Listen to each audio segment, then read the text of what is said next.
Saya masih ingat beberapa cerita lesan. Dulu perang itu harusnya 7 November. Bung Tomo datang ke Mbah Hashim. Tapi kata Mbah Hashim jangan, katanya.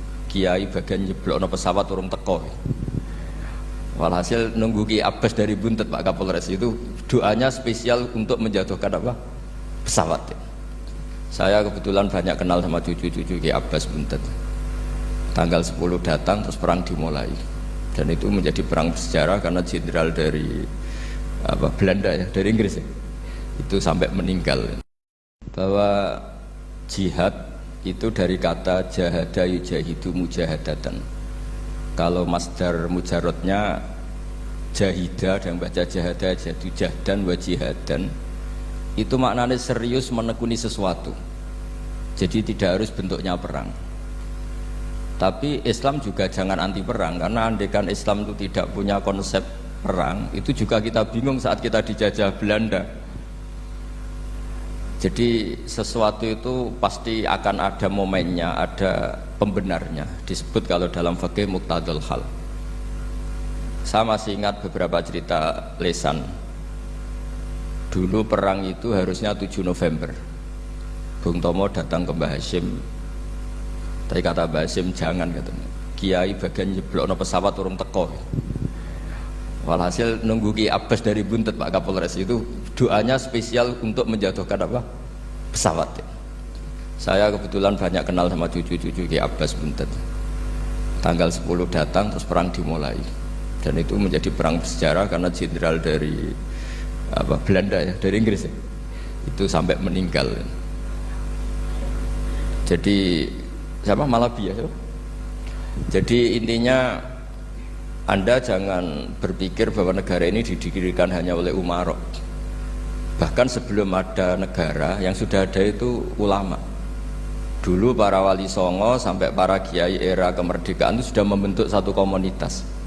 Di situ ada ketua pondok, ada bendahara, ada macam-macam.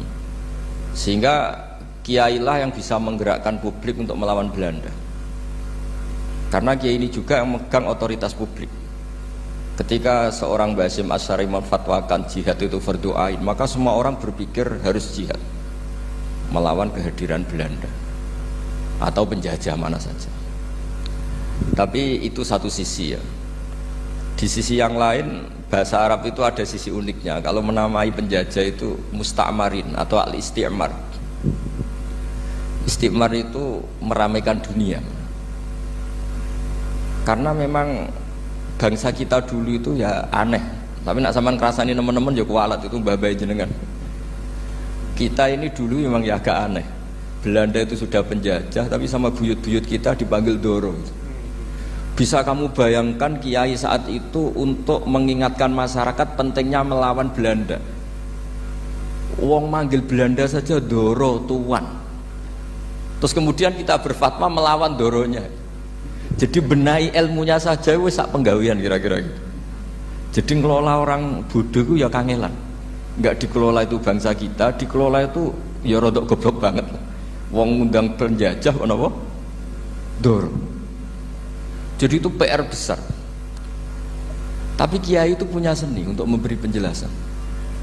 Makanya di antara kelebihan ulama itu pasti warasatul anbiya itu di fatonah ada unsur kecerdasan. Cerdas itu seni mengelola pikiran manusia, itu namanya cerdas.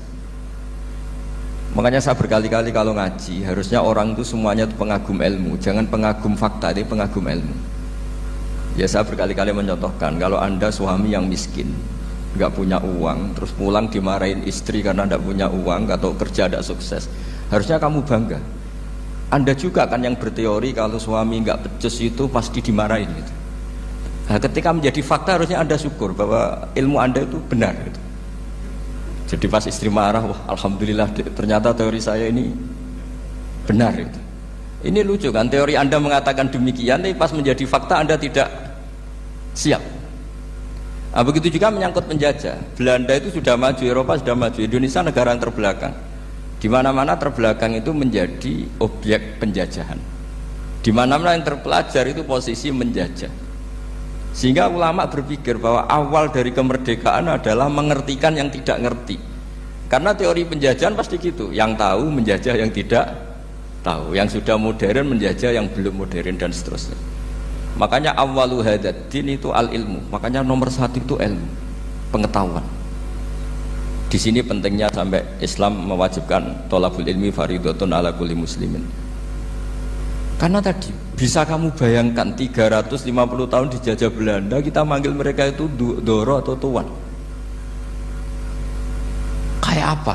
Susahnya menggerakkan masyarakat yang cara pandang masih demikian. Lah kiai-kiai pada berontak dibikinkan masjid di alun-alun, diberi otoritas beragama sehingga dikira Belanda ini baik. Padahal ini dulu ya niatnya meninabubukan biar tidak ada pemberontakan. Walhasil singkat cerita, kiai-kiai yang sudah di Mekah termasuk Mbah Hashim, beliau ketemu Muhammad Iqbal, ketemu beberapa ulama dunia, tahu bahayanya mustakmarin tadi.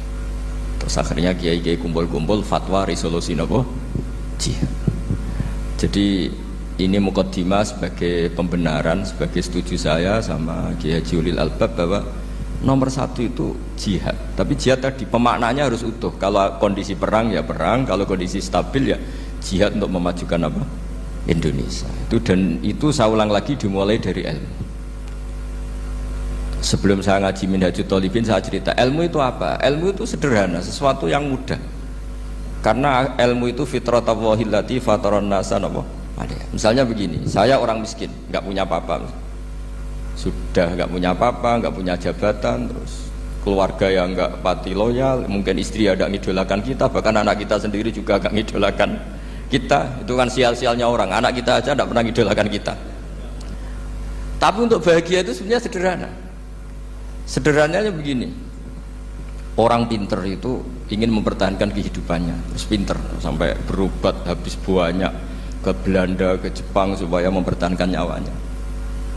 Nah, si miskin ini kalau dia setiap makan, ya Allah, saya dengan makan ini mempertahankan nyawa saya. Sehingga makan itu satu kajian ilmiah bahwa ini luar biasa. Bahwa orang punya Alphard, punya uang 1 miliar, itu tidak mempertahankan sesuatu yang pokok, yaitu nyawa. Orang tidak punya Alphard itu hidup, nggak punya uang 1 miliar hidup. Tapi kalau nggak punya nasi 1 piring, nggak punya air 1 gelas bisa mati. Artinya apa? Orang miskin itu yusyarikul aghniya, sama dengan orang-orang kaya dalam hal kepemilikan hal-hal yang pokok. Tapi kadang-kadang orang miskin itu ya nyon sewu agak belagu, sudah miskin ingin punya Alphard, sudah miskin ingin punya uang, ya dia tersiksa. Harusnya cara berpikir nggak punya Alphard tuh masih hidup, nggak punya uang 1 miliar masih hidup. Yang punya Alphard hidupnya juga pakai nasi 1 piring, yang punya uang 1 miliar juga pakai nasi. Ya kalau itu kan sama, saya punya. Kalau gitu kan bisa miskin rasa kaya. Itu memang harus dilatih. Nah, kalau orang kaya kan rumahnya banyak di mana-mana. Memangnya kalau rumahnya banyak di mana-mana terus tidur di sini 1 jam, di rumah itu 1 jam, malah nggak bisa tidur kan? Tetap aja yang dipakai 1 kamar. Itu gunanya apa punya rumah banyak? Setidaknya zaman miskin itu dia berpikir gunanya apa punya rumah banyak yang dipakai ya hanya 1. Meskipun suatu saat kalau dia kaya juga berpikirnya agak rubah. Ya penting punya rumah banyak biar kemana-mana punya rumah, nggak apa-apa. Tapi sementara masih miskin jangan berpikir seperti itu. Nah yang menjadi miskin kacau kan sudah miskin berpikirnya gaya orang kaya. Lah itu kecelakaan itu. Lah itu ilmu, maksud saya itu ilmu. Sehingga dulu Nabi ngajari orang miskin itu sederhana. Ketemu orang miskin sama Nabi diajarkan. Nabi diantara ajarannya begini. Ada seseorang man asbaha, orang yang setiap harinya mu'afan fi jasadi, dia sehat, aminan fi sirbi, negara dalam keadaan aman, tidak dalam ancaman, indahu qutu yaumi, dia hari itu punya makan, faka'an nama khizat lahu dunya bihadafiriha, berarti dia sudah punya dunia dan seisinya. Karena polanya sama. Buat Presiden Amerika itu yang untuk mempertahankan nyawanya ya makan pokok dan minuman pokok, bukan jabatannya sebagai presiden atau punya uang triliunan. Orang paling kaya di Indonesia juga gitu, untuk